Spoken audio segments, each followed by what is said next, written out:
Eran las 3:17 de la madrugada cuando el convoy de 5 camionetas negras entró al pueblo con las luces apagadas. Nadie los escuchó llegar, nadie, excepto él.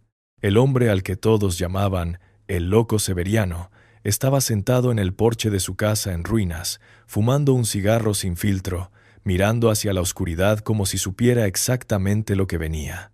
Y lo que pasó esa noche cambió para siempre la historia de San Jacinto de las Piedras. Porque cuando los sicarios rodearon el pueblo, cuando cortaron la luz y bloquearon las salidas, cuando empezaron a sacar gente de sus casas a punta de cuerno de chivo, nadie imaginó que la única esperanza de sobrevivir estaba en las manos temblorosas de un anciano que llevaba 20 años hablando solo, caminando descalzo por las calles y jurando que los muertos le susurraban secretos al oído. Esta historia me la contó un camionero que pasaba por esa zona hace unos años. Me dijo que juró nunca volver a cruzar por ese pueblo, no por miedo al cártel, sino por lo que vio hacer a ese viejo. Y cuando me lo contó, tenía los ojos de alguien que ha visto algo que no puede explicar, algo que lo persigue en las noches. San Jacinto de las Piedras es uno de esos pueblos que no aparecen en los mapas de Google. Está metido entre cerros pelones, a unas 4 horas de la carretera principal, en esa zona de Durango donde el desierto se mezcla con los pinos y el silencio pesa como una cobija mojada. Tiene unas 800 almas, una iglesia sin cura fijo, 2 tiendas de abarrotes, una cantina que cierra cuando le da la gana al dueño, y un cementerio que creció más rápido que el pueblo en los últimos 10 años. La gente de ahí vive de lo que puede. Algunos tienen ganado flaco, otros siembran frijol en terrenos pedregosos, y los más jóvenes se fueron hace tiempo buscando algo mejor en el otro lado o en las ciudades. Los que se quedaron son los viejos, las viudas, los que no tienen a dónde ir, o los que simplemente nacieron con el pueblo pegado al alma y no saben vivir en otro lado. Severiano Mendoza llegó a San Jacinto en el año 2001. Nadie sabe exactamente de dónde venía. Apareció una mañana de octubre, caminando por la terracería con una mochila raída al hombro y la mirada de alguien que ha dejado algo atrás, algo pesado. Tenía entonces unos 40 y tantos años, el cabello todavía negro, las manos callosas y una cicatriz larga que le cruzaba el cuello de oreja a oreja, como si alguien hubiera intentado degollarlo y fallara por centímetros. Don Aurelio, el dueño de la cantina, fue el primero en hablarle. Me contaron que Severiano se sentó en una mesa del rincón, pidió un tequila doble y se quedó mirando la pared durante 3 horas sin decir una palabra. Cuando Aurelio le preguntó de dónde venía, Severiano solo dijo, «De donde ya no existe nadie». Y eso fue todo. Durante las primeras semanas, el forastero se instaló en una casa abandonada en las orillas del pueblo, cerca del arroyo seco. Era una construcción de adobe que había pertenecido a una familia que emigró a Estados Unidos en los 80. Nadie reclamó la propiedad, nadie le cobró renta, y Severiano simplemente se apropió del lugar como si siempre hubiera sido suyo. Los primeros meses, la gente lo observaba con esa mezcla de curiosidad y desconfianza que tienen los pueblos pequeños con los extraños. Severiano no hablaba mucho, pero tampoco causaba problemas. Compraba lo básico en la tienda de Doña Cuca, pagaba siempre en efectivo y pasaba los días arreglando su casa o caminando por los cerros sin rumbo aparente. Fue hasta el 2.º año cuando empezaron las rarezas. Una madrugada, don Epifanio, que vive cerca del arroyo, escuchó gritos que venían de la casa de Severiano. Gritos desgarradores, como de alguien que está siendo torturado.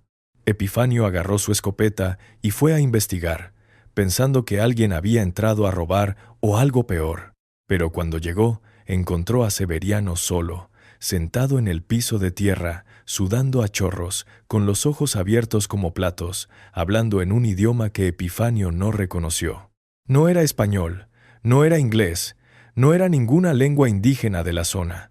Era algo gutural, áspero, como si las palabras le rasparan la garganta al salir. Cuando Severiano vio a Epifanio en la puerta, dejó de hablar de golpe.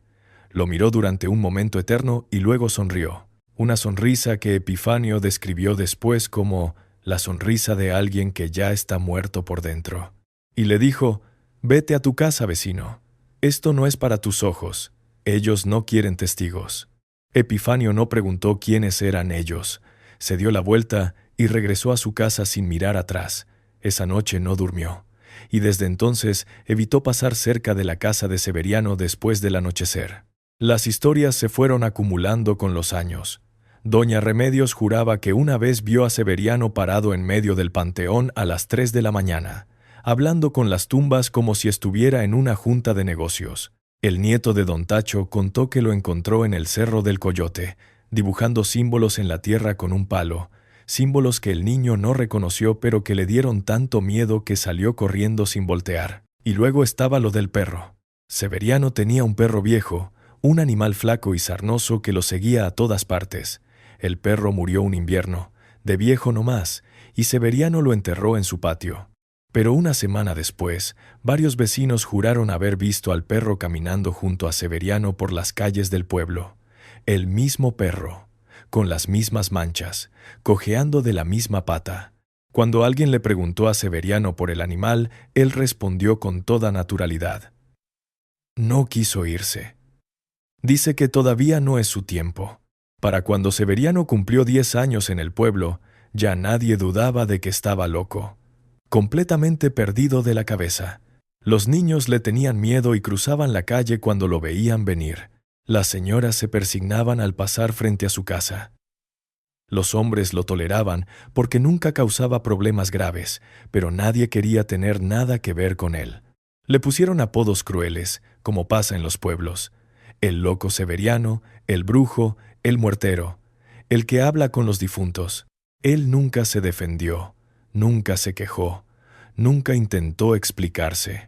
Simplemente siguió viviendo su vida extraña, caminando descalzo, murmurando cosas incomprensibles, mirando hacia horizontes que nadie más podía ver. Y así pasaron los años. 10, 15, 20. El pueblo envejeció. Algunos murieron, otros se fueron, nacieron pocos niños, y San Jacinto de las Piedras se fue convirtiendo lentamente en un pueblo fantasma habitado por fantasmas vivos. Severiano envejeció también. Se le cayó el pelo, se le curvó la espalda, se le nublaron los ojos, pero seguía ahí, en su casa de adobe, fumando cigarros sin filtro, hablando con nadie, esperando algo que nadie entendía. Hasta esa noche de septiembre. Mira. Lo que voy a contarte ahora me lo describieron con tanto detalle que a veces siento que yo mismo estuve ahí. Y te pido que te quedes hasta el final, porque lo que pasó en San Jacinto esa noche es de esas cosas que no se olvidan, de esas historias que te cambian la forma de ver el mundo. Eran como las 9 de la noche cuando llegó el primer aviso. Un muchacho que venía de la cabecera municipal entró corriendo a la cantina de don Aurelio, blanco como la cal, temblando como hoja. Dijo que había visto un convoy de camionetas negras estacionadas en el cruce del kilómetro 47, a unos 20 minutos del pueblo. Dijo que había hombres armados, muchos, con chalecos tácticos y armas largas. Dijo que uno de ellos lo paró, le preguntó cómo llegar a San Jacinto, y cuando el muchacho preguntó para qué, el hombre sonrió y dijo: «Tenemos pendientes que cobrar». Don Aurelio cerró la cantina de inmediato. La noticia se esparció por el pueblo como pólvora.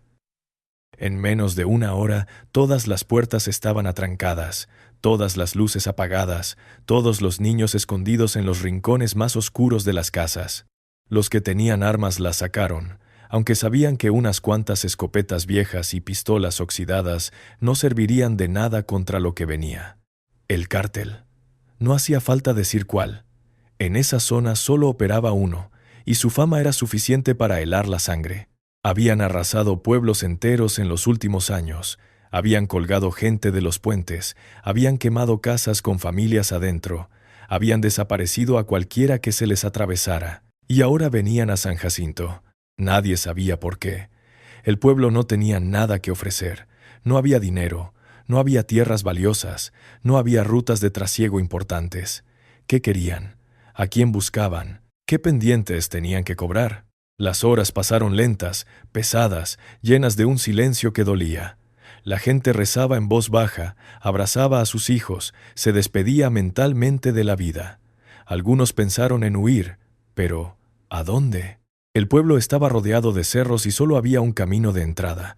Si el cártel había bloqueado ese camino, estaban atrapados. Fue entonces, cerca de la medianoche, cuando alguien recordó a Severiano. Don Efrén, un hombre de 70 años que había sido presidente municipal hace décadas, dijo algo que nadie esperaba. Hay que ir por el loco. Él sabe cosas. Él puede ayudarnos. La gente lo miró como si también hubiera perdido la razón. El loco Severiano, el viejo demente que hablaba con los muertos, ¿qué podía hacer él contra un ejército de sicarios? Pero don Efrén insistió. Dijo que había algo que nunca le había contado a nadie. Algo que vio hace muchos años, cuando Severiano recién había llegado al pueblo. Una noche, Efrén estaba regresando tarde de revisar su ganado cuando pasó cerca de la casa del forastero. Había luz adentro, y por curiosidad se asomó por una rendija de la ventana. Lo que vio lo marcó para siempre. Severiano estaba sentado en una mesa, desarmando y armando un arma con los ojos cerrados. No cualquier arma, un rifle de asalto, de esos que Efrén solo había visto en películas. Lo desarmaba pieza por pieza, lo limpiaba con movimientos precisos, y lo volvía a armar en cuestión de segundos, todo sin abrir los ojos, como si lo hubiera hecho 1.000.000 de veces, como si sus manos conocieran el arma mejor que su propia piel. Efrén nunca dijo nada porque tuvo miedo. Miedo de lo que significaba, miedo de saber quién era realmente el hombre que habían dejado instalarse en su pueblo. Pero ahora, con la muerte tocando a la puerta, pensó que ese secreto podría ser la única carta que les quedaba. Nadie quería ir a buscar a Severiano. Nadie quería acercarse a su casa en plena noche, con el cártel rondando y el peligro respirándoles en la nuca. Pero al final, don Efrén convenció a otros 2 hombres, Jacinto y Refugio, de acompañarlo. Caminaron por las calles oscuras del pueblo, pegados a las paredes, sin hacer ruido. La luna estaba oculta detrás de nubes gruesas y el aire olía a tierra mojada, aunque no había llovido en semanas. Cuando llegaron a la casa de Severiano, encontraron algo que no esperaban. El viejo estaba afuera, sentado en su porche, fumando como si nada, como si no supiera lo que estaba pasando, como si el mundo no estuviera a punto de acabarse. Pero cuando los 3 hombres se acercaron, Severiano habló sin voltear a verlos. Dijo: «Ya sé a qué vienen». Y sí, ya sé que llegaron. Los escuché desde que cruzaron el río hace 3 horas. Son 47. Vienen por mí. Los hombres se quedaron helados. ¿Cómo sabía? 47 sicarios. ¿Venían por él? Don Efrén fue el primero en reaccionar. Le preguntó qué significaba eso. ¿Por qué venían por él?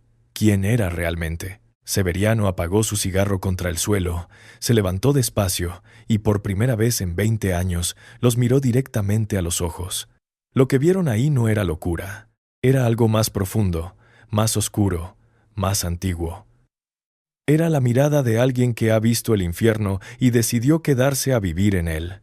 Pero te voy a ser honesto contigo, lo que Severiano les contó esa noche es algo que me cuesta trabajo repetir. No porque sea difícil de creer, sino porque me doy cuenta de que hay verdades que es mejor no conocer. Verdades que cambian todo lo que crees saber sobre el mundo. Sin embargo, ya empezamos esta historia, y sería cobarde dejarte a medias. Antes de seguir, quiero que entiendas algo. Esta historia no es una leyenda ni una invención. Lo que vas a escuchar tiene raíces en algo que mucha gente en ciertas regiones de México conoce, pero de lo que nadie habla abiertamente. Tiene que ver con un pasado que el gobierno ha tratado de enterrar, con nombres que nunca aparecen en los periódicos, con organizaciones que existieron antes de que los cárteles modernos siquiera nacieran. Severiano Mendoza no era su nombre real. Eso lo admitió esa noche, parado frente a los 3 hombres que fueron a buscarlo. Su verdadero nombre era Leopoldo Arenas Salazar. Y hace muchas décadas fue uno de los asesinos más buscados y más protegidos del país. Don Efrén casi se cae de espaldas cuando escuchó ese nombre, porque él, como muchos de su generación, había oído hablar de Leopoldo Arenas. Era una figura casi mítica, un fantasma del pasado que aparecía en los rumores y las historias de cantina. Decían que había sido entrenado por el ejército en los años 70, reclutado para una unidad especial que oficialmente nunca existió, una unidad dedicada a eliminar enemigos del Estado. Guerrilleros, líderes estudiantiles, periodistas incómodos, cualquiera que representara una amenaza para el régimen. Leopoldo, o Severiano, como lo conocían ahora, había sido parte de eso. Había sido uno de los mejores. Un asesino con licencia, un fantasma que aparecía de la nada, cumplía su misión y desaparecía sin dejar rastro. Durante más de una década, su nombre circuló en los círculos más oscuros del poder mexicano. Era el hombre al que llamaban cuando los problemas no podían resolverse por las vías normales. Era la solución final, pero todo cambió en 1989. Ese año, Leopoldo recibió una orden que no pudo cumplir. Le pidieron que eliminara a una familia entera. Un periodista que estaba investigando los negocios sucios de ciertos políticos, su esposa y sus 3 hijos, niños de 7, 9 y 11 años. Leopoldo había hecho cosas terribles en su vida, había matado a más personas de las que podía contar, pero nunca niños. Esa era su única línea, el único fragmento de humanidad que le quedaba en el alma podrida. Se negó, y al negarse, firmó su sentencia de muerte. Los mismos hombres que lo habían protegido durante años, los mismos que le habían dado las órdenes y las medallas y el dinero, ahora querían su cabeza. Leopoldo tuvo que huir. Mató a los primeros que mandaron a buscarlo, y a los segundos, y a los terceros, pero sabía que no podía seguir así para siempre. Necesitaba desaparecer, convertirse en nadie, morir sin morirse. Durante 12 años, vagó por el país bajo diferentes identidades. Trabajó como jornalero en Chiapas, como pescador en Veracruz, como minero en Zacatecas. Nunca se quedaba más de unos meses en cada lugar. Siempre alerta, siempre esperando el momento en que lo encontraran. En el año 2001, llegó a San Jacinto de las Piedras. Y algo en ese pueblo olvidado, en esas calles polvorientas, en esa soledad absoluta, le dijo que era el lugar indicado. Ahí podría esconderse del mundo. Ahí podría convertirse en el loco del pueblo, en el demente al que nadie toma en serio, en el fantasma que todos ven pero nadie mira realmente. Ahí podría esperar la muerte en paz, pero la muerte no llegó sola. Llegó disfrazada de pasado. Resulta que uno de los hombres a los que Leopoldo mató durante su huida era hermano de alguien importante, muy importante. Alguien que ahora, 30 años después, se había convertido en uno de los líderes del cártel que controlaba esa región. Alguien que nunca olvidó, que nunca perdonó, que pasó décadas buscando al hombre que le había quitado a su hermano.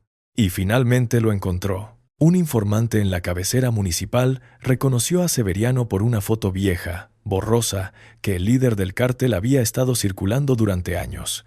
La cicatriz en el cuello fue la clave. Esa cicatriz que le dejó un cuchillo en 1992, cuando un grupo de sicarios lo emboscó en Tampico y casi logra degollarlo. Casi. Ahora, 20 años después de haberse escondido en San Jacinto, el pasado de Leopoldo Arenas finalmente lo había alcanzado. Y no venía solo.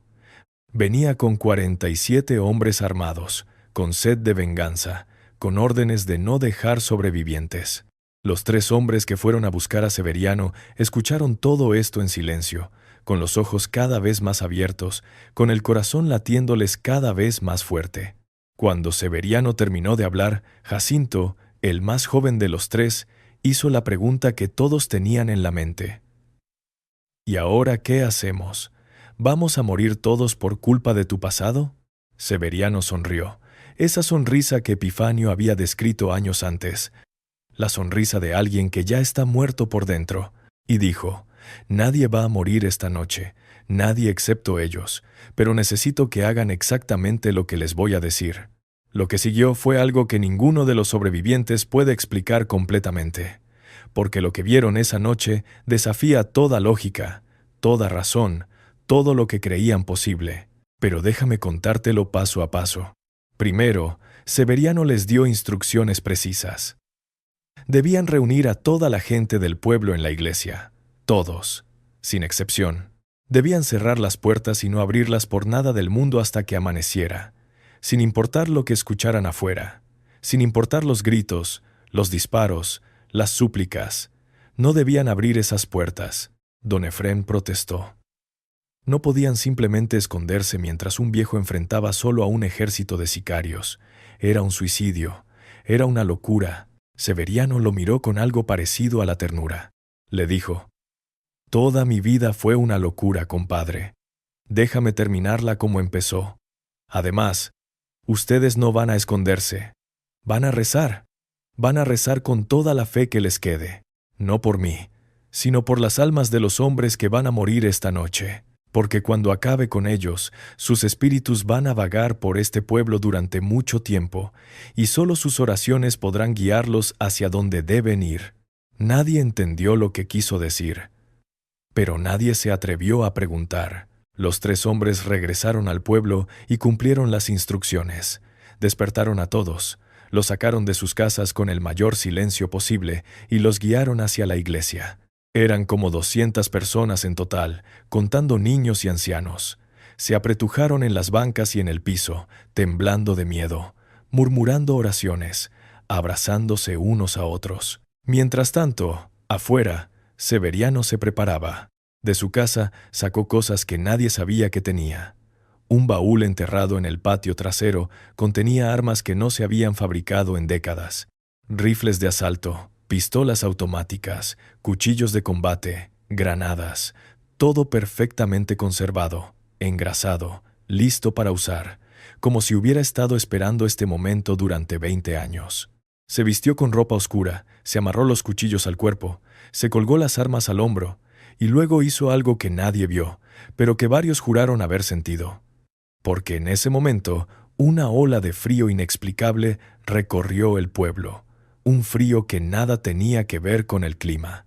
Un frío que se metía en los huesos, que erizaba la piel, que hacía que los perros aullaran y que los niños lloraran sin saber por qué. Severiano caminó hacia el camino de entrada del pueblo, solo, despacio, sin prisa. La luna salió de detrás de las nubes y lo iluminó como un reflector. Un viejo encorvado, con el cabello blanco ondeando al viento, cargando armas que parecían demasiado pesadas para su cuerpo frágil. Cualquiera que lo viera habría pensado que iba directo a su muerte, y tal vez así era. El convoy del cártel estaba estacionado a unos 500 metros del pueblo. Habían apagado los motores, habían desplegado a sus hombres en formación, habían rodeado San Jacinto por todos los flancos posibles. No querían que nadie escapara, querían hacer un ejemplo, querían que toda la región supiera lo que pasaba cuando alguien se metía con ellos.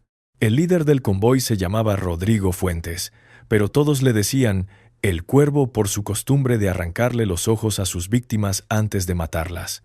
Era un hombre de 50 y tantos años, gordo, con una barba gris mal cuidada y ojos que parecían pozos sin fondo.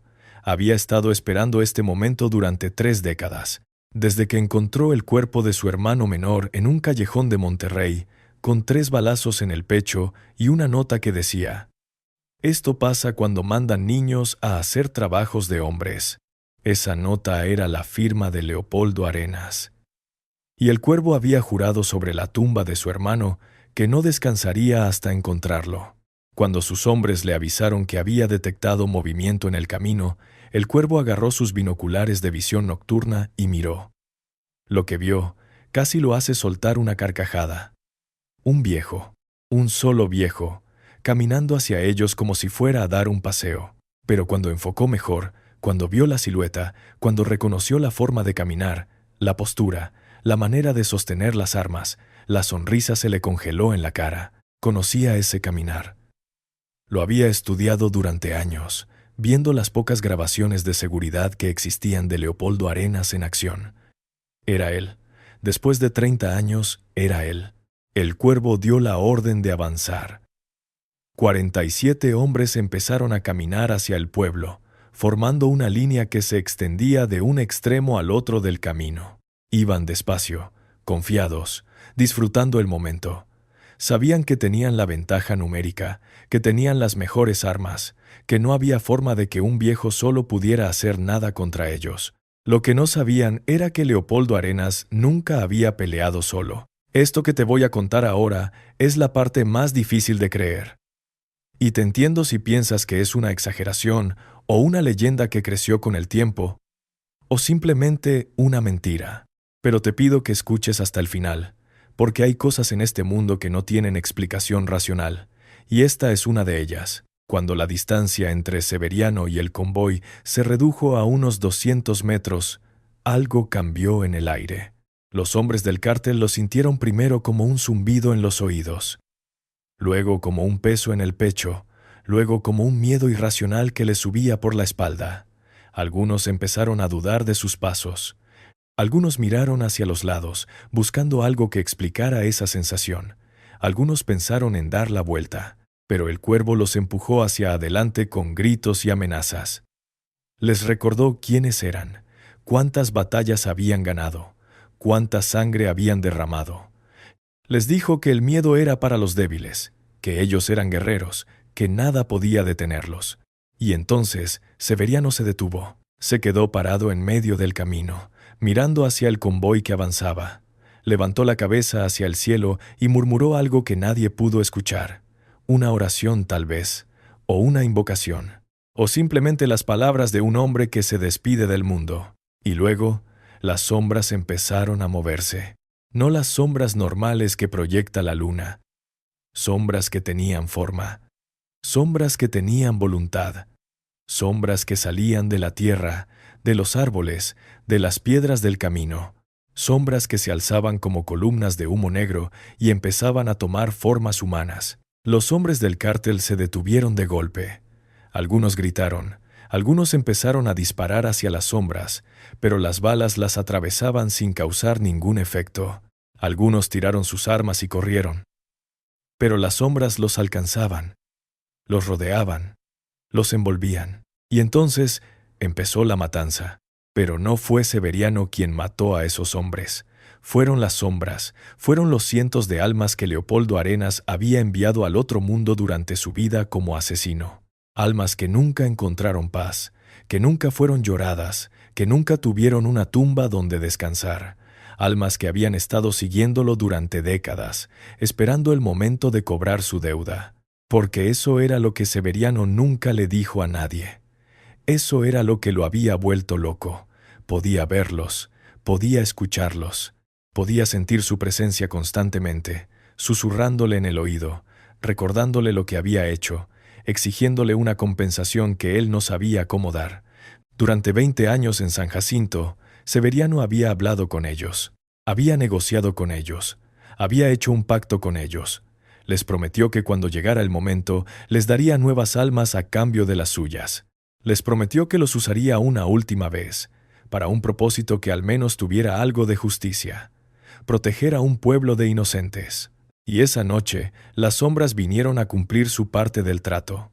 Lo que pasó en los siguientes minutos fue algo que ningún sobreviviente del convoy pudo describir coherentemente. Porque los pocos que lograron escapar, los 3 o 4 que consiguieron correr lo suficientemente rápido, terminaron en hospitales psiquiátricos, murmurando incoherencias sobre manos que salían de la tierra, sobre rostros deformes que gritaban sin sonido, sobre una oscuridad que se los tragaba todo. Pero desde la iglesia del pueblo, los habitantes de San Jacinto escucharon todo. Escucharon los disparos primero. Cientos de disparos, ráfagas de metralleta, explosiones de granadas. Luego escucharon los gritos. Gritos de hombres adultos, sicarios curtidos, asesinos sin piedad, gritando como niños asustados.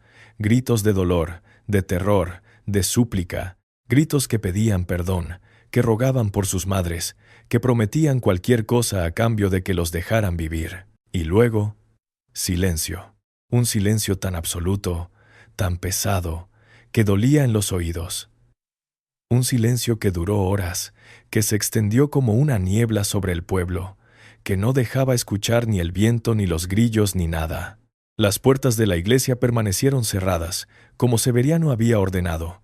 La gente siguió rezando, temblando, llorando en silencio. Nadie se atrevió a moverse. Cuando finalmente amaneció, cuando los primeros rayos de sol entraron por las ventanas de la iglesia, don Efrén fue el primero en atreverse a abrir la puerta. Lo que vio afuera lo persiguió hasta el día de su muerte. El camino de entrada al pueblo estaba cubierto de cuerpos. 47 cuerpos, exactamente como Severiano había dicho.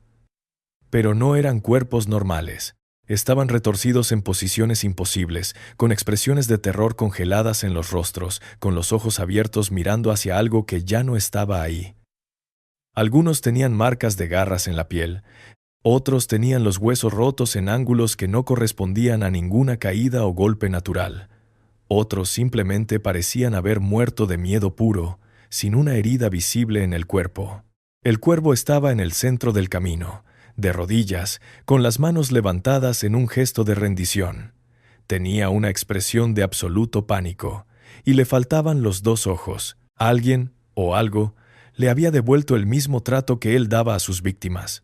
Y en medio de todo eso, sentado en una piedra como si estuviera descansando de una jornada de trabajo, estaba Severiano. Don Efrén corrió hacia él, pensando que estaba herido, que necesitaba ayuda. Pero cuando llegó, se dio cuenta de que Severiano ya no estaba respirando, estaba muerto. Sentado ahí, con los ojos cerrados, con una expresión de paz que nadie le había visto en 20 años.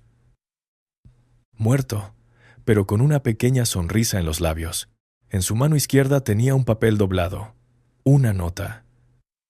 Don Efrén la abrió con manos temblorosas y leyó lo que decía. Eran solo unas pocas líneas, escritas con letra temblorosa pero clara. Viví como un demonio y morí como un santo. No me lloren, no me recuerden. Solo cuiden este pueblo que fue mi único hogar verdadero. Y si alguna vez ven sombras donde no debería haberlas, no tengan miedo. Son mis amigos. Y ahora soy uno de ellos. Eso fue todo. Los cuerpos de los sicarios fueron enterrados en una fosa común a las afueras del pueblo. Nadie llamó a la policía, nadie avisó a las autoridades. ¿Para qué? ¿Qué iban a decirles? ¿Que un viejo loco y un ejército de fantasmas habían masacrado a 47 miembros del cártel? Nadie les habría creído. Y peor aún, la atención habría atraído más problemas. Severiano fue enterrado en el cementerio del pueblo, en una tumba sin nombre. Solo una cruz de madera que alguien talló con las palabras: el que protegió a los inocentes. La gente del pueblo va a visitarlo de vez en cuando. Le llevan flores, le prenden velas, le rezan. No como a un santo, porque saben que no lo era. Pero tampoco como a un demonio, porque al final, cuando importó, eligió el lado correcto. El cártel nunca regresó a San Jacinto de las Piedras. Nadie sabe exactamente por qué. Tal vez porque los pocos sobrevivientes contaron lo que vieron y nadie quiso arriesgarse. Tal vez porque las organizaciones criminales tienen sus propias supersticiones y saben que hay lugares a los que es mejor no volver. O tal vez, solo tal vez, porque las sombras siguen ahí, vigilando, esperando. El camionero que me contó esta historia dijo que pasó por San Jacinto unos años después de los eventos. Dijo que el pueblo se veía igual que siempre, tranquilo, polvoriento, olvidado. Pero dijo que cuando estaba saliendo, vio algo en el espejo retrovisor que lo hizo acelerar hasta el fondo. Una figura. Un viejo encorvado, parado en medio del camino, fumando un cigarro, mirando hacia su camión y sonriendo. Ahora, sé lo que estás pensando. Estás pensando que esto es solo una historia. Un cuento inventado para mantener a la gente entretenida. Y tal vez tengas razón. Tal vez todo esto nunca pasó. Tal vez San Jacinto de las Piedras es solo un nombre inventado. Y Severiano Mendoza es solo un personaje de ficción. Pero también tal vez no. Porque hay cosas en este México nuestro que no se pueden explicar. Hay pueblos que desaparecen de los mapas y nadie pregunta por qué. Hay historias que se cuentan en voz baja en las cantinas de madrugada. Hay viejos que saben más de lo que dicen y jóvenes que desaparecen sin dejar rastro. Hay una oscuridad que vive debajo de la superficie, una oscuridad que a veces se asoma cuando menos lo esperas. Y hay locos, locos en cada pueblo, en cada esquina, en cada cantina. Locos que hablan solos, que miran hacia lugares que nadie más puede ver, que murmuran cosas incomprensibles. Y la mayoría de las veces, solo son eso. Locos, gente que perdió la cabeza por una razón u otra. Pero a veces, solo a veces, no lo son. A veces son otra cosa. A veces son personas que saben demasiado, que han visto demasiado, que cargan con secretos que los volvieron así. Y cuando ese conocimiento se vuelve necesario, cuando el mundo los empuja al límite, demuestran de qué están hechos realmente. Piénsalo la próxima vez que veas a alguien así en tu pueblo, en tu colonia, en tu ciudad. Piénsalo la próxima vez que cruces la calle para evitar al loco de la esquina. Porque nunca sabes quién fue antes de convertirse en lo que es ahora. Nunca sabes qué habilidades se esconde debajo de esa apariencia deteriorada. Nunca sabes si, llegado el momento, sería él quien te salvara la vida. Y con eso, llegamos al final de esta historia. Pero antes de irme, quiero preguntarte algo. ¿Conoces a alguien así? Alguien que todo el mundo considera loco, pero que a ti te da una sensación diferente. Alguien que mira hacia lugares que nadie más puede ver, que sabe cosas que no debería saber, que tiene una historia que nadie se ha molestado en escuchar. Si es así, cuéntamelo en los comentarios. Quiero saber. Quiero escuchar tus historias, porque en cada pueblo de México hay secretos, y esos secretos merecen ser contados. Y si esta historia te hizo sentir algo, si te mantuvo pegado a la pantalla hasta el final, si te hizo pensar o te puso los pelos de punta, entonces ya sabes lo que tienes que hacer. Dale like al video, suscríbete al canal si todavía no lo has hecho, y activa la campana para no perderte la próxima historia. Porque esto apenas empieza, hay más historias esperando ser contadas. Historias de locos que no lo eran, de santos que fueron demonios, de demonios que se redimieron, y de pueblos olvidados donde la realidad y la leyenda se confunden hasta volverse una sola cosa. Nos vemos en el próximo video. Y mientras tanto, cuídate. Cuídate mucho, porque nunca sabes quién te está mirando desde las sombras. La historia de Severiano, o Leopoldo, o como quieras llamarlo, me dejó pensando durante mucho tiempo, pensando en las decisiones que tomamos, en los caminos que elegimos, en las consecuencias que nos persiguen, pensando en si es posible redimirse de un pasado manchado de sangre, si hay algo que podamos hacer para equilibrar la balanza cuando hemos hecho tanto mal. No tengo respuestas fáciles. Nadie las tiene. Pero creo que la historia de ese viejo loco en un pueblo olvidado de Durango nos enseña algo importante. Nunca es demasiado tarde para elegir. Nunca es demasiado tarde para ponerse del lado de los que lo necesitan, incluso si el precio es tu propia vida, incluso si nadie va a recordar tu nombre. Y tal vez eso sea lo único que realmente importa al final. No lo que fuimos, sino lo que elegimos ser cuando todo está en juego. No las sombras que nos siguen, sino la luz que dejamos atrás. Cuídate, hermano.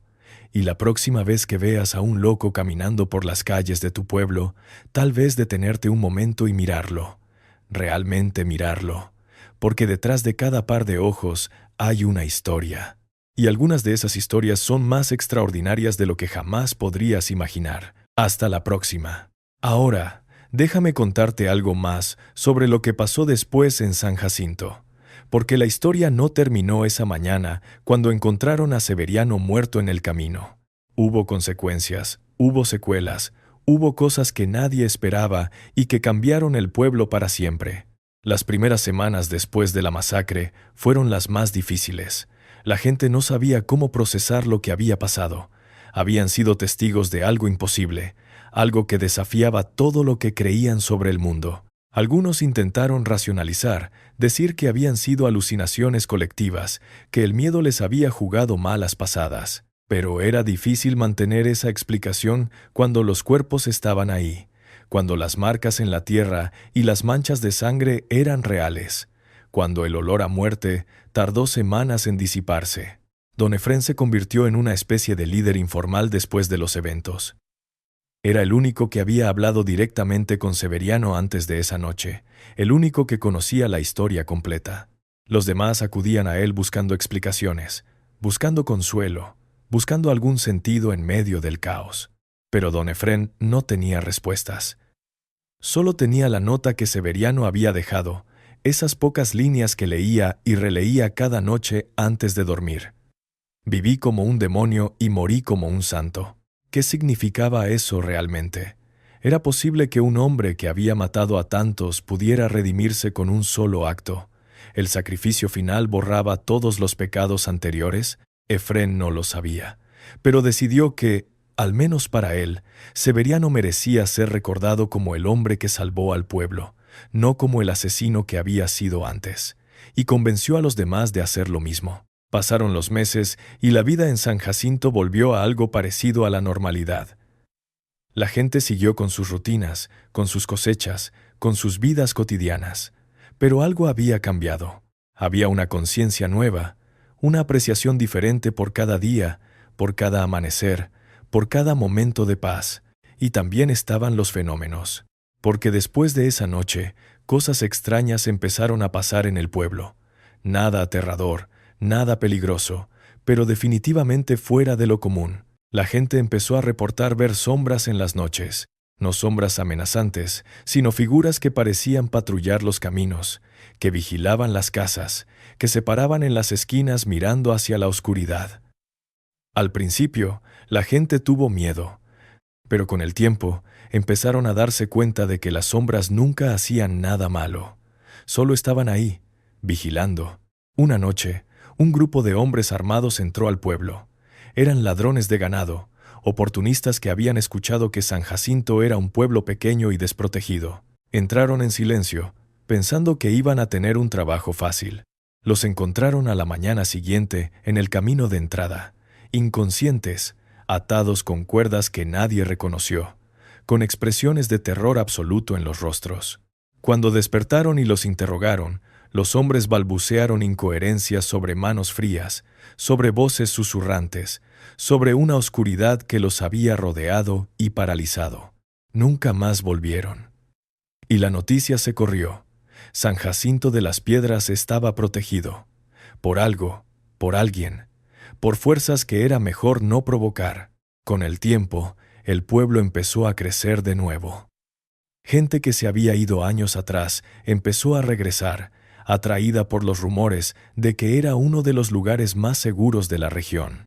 Familias de otros pueblos se mudaron, buscando refugio de la violencia que azotaba otras partes del estado. Y todos, sin excepción, aprendieron la historia de Severiano, la historia del loco que no estaba loco, la historia del asesino que se convirtió en protector, la historia del hombre que hizo un pacto con sus propios demonios para salvar a los inocentes. Pero hay una parte de la historia que casi nadie conoce. Una parte que don Efrén solo me contó después de varias horas de conversación, después de varios tragos de mezcal, después de asegurarse de que podía confiar en mí. Resulta que Severiano dejó algo más que una nota. Debajo de su casa, en un sótano que nadie sabía que existía, encontraron una habitación llena de cuadernos. Cientos de cuadernos, escritos a mano, con letra apretada que cubría cada centímetro de cada página. Eran los diarios de Severiano, o de Leopoldo, o de quien fuera realmente. Efrén fue el primero en leerlos. Y lo que encontró ahí lo mantuvo despierto durante semanas. Los diarios contaban todo, cada misión, cada asesinato, cada nombre, cada fecha, cada lugar. Pero también contaban algo más, contaban sobre las sombras, sobre cómo empezaron a aparecer después de su primera muerte, cuando tenía apenas 20 años. Sobre cómo al principio creyó que estaba volviéndose loco, pero luego entendió que eran reales. Sobre cómo aprendió a comunicarse con ellas, a entenderlas, a negociar con ellas. Y contaban sobre el pacto. Severiano había hecho el pacto mucho antes de llegar a San Jacinto. Lo había hecho en el momento más oscuro de su vida, cuando estaba huyendo, cuando sabía que lo iban a encontrar y a matar, cuando no veía ninguna salida. Las sombras le ofrecieron un trato. Le darían 20 años más de vida, 20 años de paz relativa, de invisibilidad, de protección. A cambio, cuando llegara el momento, él les daría un sacrificio grande, un sacrificio que equilibrara la balanza de todas las almas que les debía. Severiano aceptó. ¿Qué otra opción tenía? Y durante 20 años cumplió su parte. Vivió en silencio, se mantuvo oculto, esperó. Las sombras lo protegieron, lo mantuvieron fuera del radar, confundieron a los que lo buscaban. A cambio, él les hablaba cada noche, les contaba historias, les recordaba quiénes habían sido en vida. Era una relación extraña, casi simbiótica. El asesino y sus víctimas, conviviendo en una paz incómoda. Pero el pacto siempre tuvo una cláusula final. Cuando llegara el momento del sacrificio, Severiano tendría que ofrecerse a sí mismo también. Las sombras querían su alma, querían que se uniera a ellas, que se convirtiera en uno de ellos, que vagara para siempre en ese limbo entre la vida y la muerte. Eso fue lo que pasó esa noche. Severiano no solo entregó a los 47 sicarios, se entregó a sí mismo. Cumplió el pacto hasta el final. Y ahora, según los habitantes de San Jacinto, él es una de las sombras que protegen el pueblo. La más visible, la más reconocible. La que a veces aparece en el camino de entrada, fumando un cigarro que no se consume, mirando hacia el horizonte con ojos que ya no son de este mundo. Cuando terminé de escuchar todo esto, le pregunté a don Efrén qué había hecho con los cuadernos. Me dijo que los quemó. Todos, excepto uno. El primero, el que contaba cómo empezó todo, cómo un joven soldado fue reclutado para una unidad secreta y se convirtió en algo que nunca quiso ser. Ese cuaderno lo guardó. Me dijo que algún día, cuando él ya no esté, quiere que alguien lo encuentre y lo lea. Quiere que la historia de Leopoldo Arenas no se pierda. Quiere que el mundo sepa que incluso los monstruos pueden elegir ser humanos al final.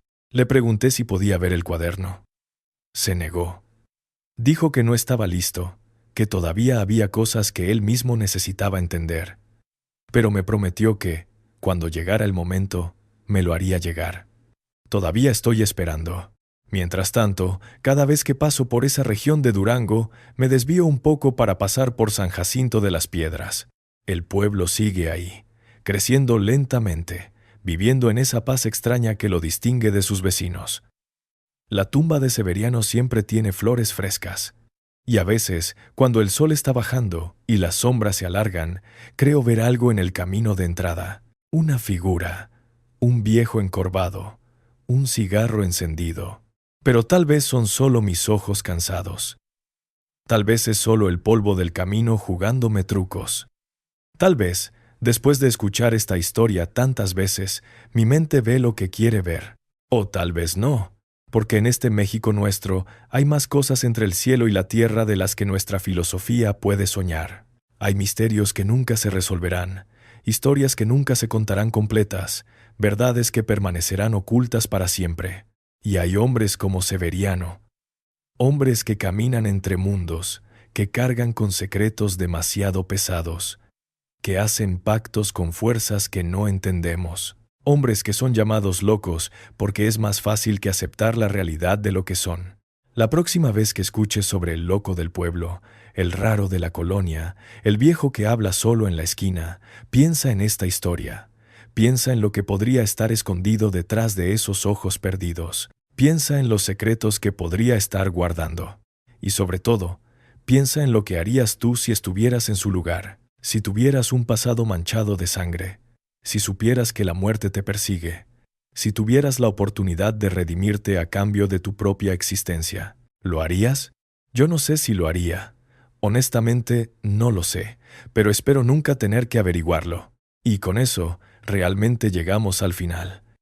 Gracias por quedarte hasta aquí, por escuchar esta historia hasta el último segundo. Significa mucho para mí, y espero que haya significado algo para ti también.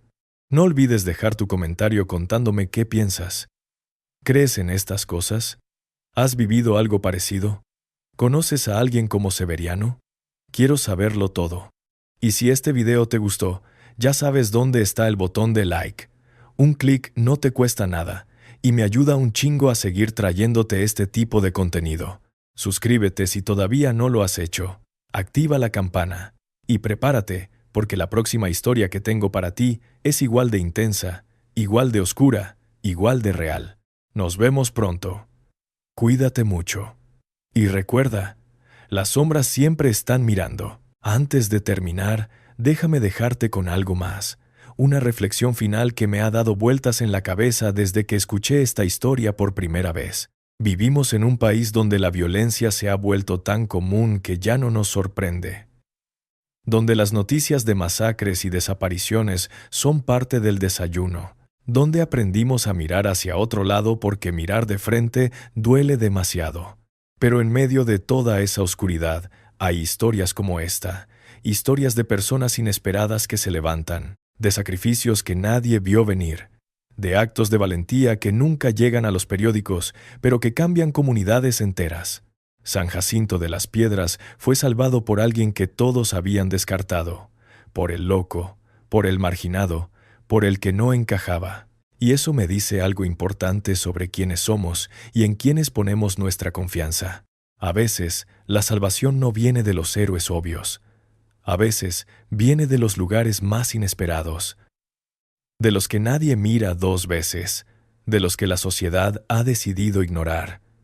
Y si podemos aprender algo de Severiano, creo que es esto: nunca subestimes a nadie, nunca des por perdido a nadie, porque en el momento menos pensado, esa persona podría ser exactamente lo que necesitas. Eso es todo por hoy. De verdad, gracias por tu tiempo. Sé que 1 hora y media es mucho, y el hecho de que estés aquí todavía me demuestra que eres de los buenos, de los que aprecian una buena historia bien contada. Hasta la próxima, compadre. Que la suerte te acompañe.